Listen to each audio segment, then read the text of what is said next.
आज बनवत आहोत आपण डाळबट्ट्या, ज्याला की आपण हिंदीमध्ये दाल बाटी असं देखील म्हणतो। तर पाहूया रेसिपी। तर सर्वात अगोदर आपण गव्हाचं पीठ, त्यामध्ये रवा, ओवा, चवीनुसार मीठ आणि हळद घातलेलं आहे आणि त्याला मिक्स करण्यासाठी आपण तेल आणि पाणी या दोन गोष्टींचा वापर करूया। एकजीव असं ते आपल्याला कणिक मिळून घ्यायचं आहे।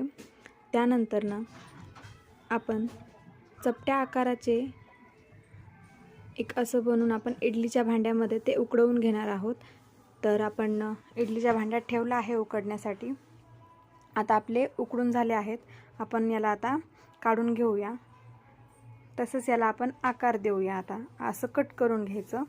त्यानंतर तेल गरम होण्यासाठी ठेवलेलं आहे। अशा प्रकारे आपण याला फ्राय करणार।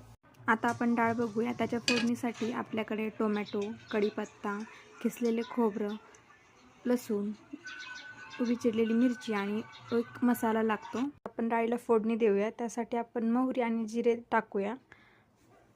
त्यानंतर ना आपण जेवढं काही आपण व्हेजिटेबल्स कट केल्या त्या आपण टाकून घेऊया। असं सगळं आपण फ्राय करून घेणार। त्यानंतर ना आपण शिजवलेली डाळ टाकून फोडणी देऊया। अशी गरमागरम डाळबट्टी खाण्यास रेडी आहे।